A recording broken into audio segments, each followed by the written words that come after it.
آج کی اس legal video میں ہم یہ ڈسکس کریں گے کہ یہ جو کرمنل کورٹ ہوتی ہے اسے فوجداری عدالت کیوں کہا جاتا ہے، اور یہ جو سول کورٹ ہے اسے دیوانی عدالت کیوں کہا جاتا ہے۔ تو ویڈیو کا باقاعدہ آغاز کرنے سے پہلے میں اپنے معزز ناظرین سے یہ گزارش کرنا چاہوں گا کہ اگر آپ نے ابھی تک ہمارے اس فیس بک پیج کو لائک نہیں کیا، یا اگر آپ نے ابھی تک ہمارے اس چینل کو سبسکرائب نہیں کیا تو سبسکرائب کر لیں، تاکہ ہماری ہر قسم کی ویڈیو سب سے پہلے آپ تک بر وقت پہنچ سکے۔ اکثر یہ ہمارے یہاں مسکنسیپشن ہے کہ جو فوجداری عدالت ہوتی ہے یہ ایک ایسی عدالت ہے کہ جس میں فوج کے متعلق کیسز کو سنا جاتا ہے۔ یہ کانسیپٹ بالکل غلط ہے۔ یہ لفظ فوجداری ہے، یہ لفظ نکلا ہے فوجدار سے، اور فوجدار کا بیسیکلی لفظی مطلب ہوتا ہے سپہ سالار، اس کا بیسک مطلب ہوتا ہے فوجی آفیسر، اس کا لفظی مطلب ہوتا ہے کوتوال، مجسٹریٹ، ناظم شہر، یہ اس کا لفظی مطلب ہوتا ہے۔ اگر آپ مغل ایرا سے پہلے دور میں چلے جائیں تو وہاں آپ کو یہ ملے گا کہ جو فوجدار ہوا کرتا تھا اس کی بیسیکلی دو ڈیوٹیز ہوتی تھی۔ ایک اس کی ڈیوٹی یہ ہوتی تھی کہ ریاست میں اس نے امن و امان قائم کرنا اور کروانا ہوتا تھا، اور دوسری اس کی ڈیوٹی ہوتی تھی فوجی کمانڈ کی۔ یہ دونوں ڈیوٹیز وہ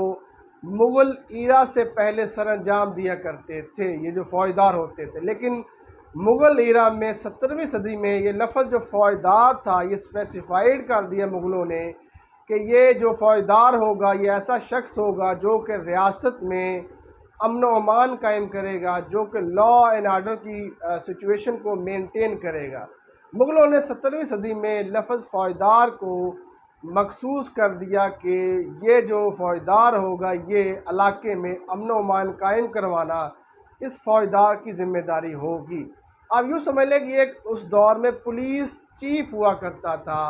اور اس کے ذمہ ہوتا تھا کہ اس نے مختلف علاقوں میں تھانے دار اپوائنٹ کرنے ہوتے تھے، اور اس کے ساتھ ساتھ تھانے دار کے ساتھ ساتھ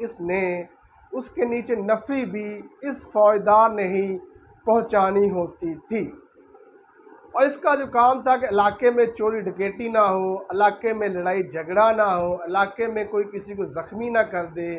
علاقے میں کوئی کسی کا مرڈر نہ کر دے، علاقے میں کوئی شراب نہ پیے، یا علاقے میں کوئی کسی کو نقصان نہ پہنچائے۔ یہ اس کی ڈیوٹی ہوا کرتی تھی فوجدار کی، جو کہ پھر وہ نبھایا کرتا تھا۔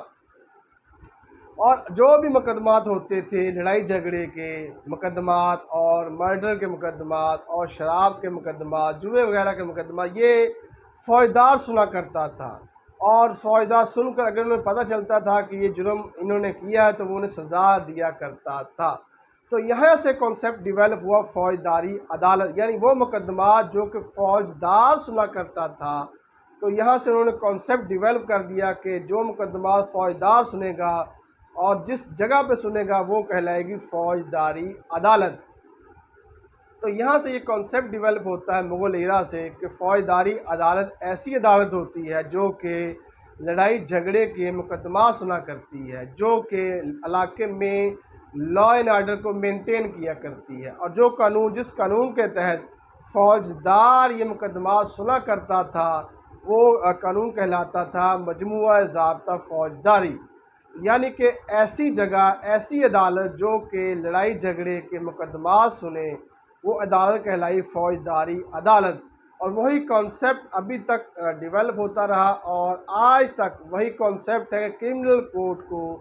فوجداری عدالت کہا جاتا ہے۔ اب ہم آتے ہیں کہ سول کورٹ کو دیوانی عدالت کیوں کہا جاتا ہے۔ اکثر ہمارے بڑے یہ کہا کرتے تھے کہ دیوانی مقدمات چونکہ بہت زیادہ طوالت اختیار کر لیتے ہیں، بہت زیادہ ڈیلے ان میں ہوتا ہے، اکثر دادا کیس کرتا ہے، پوتا جو کیس کا فیصلہ سنتا ہے، اس لیے بندہ جو ہے کیس کر کے پیشیہ بھگت کر دیوانہ ہو جاتا ہے، اس لیے دیوانی کورٹ کو دیوانی عدالت کہا جاتا ہے۔ یہ کانسیپٹ بالکل غلط ہے۔ اب ہم بتائیں گے آپ کو کہ دیوانی عدالت کو، سول کورٹ کو دیوانی عدالت کیوں کہتے ہیں۔ دیوانی جو لفظ نکلا ہے وہ دیوان سے نکلا ہے۔ دیوان کا لفظی مطلب ہوتا ہے شاہی دربار، دیوان کا لفظی مطلب ہوتا ہے کسی شاعر کا کلام، دیوان کا لفظی مطلب ہوتا ہے مغل دور میں کہ محکمہ مالیات کا بڑا آفیسر، یعنی کہ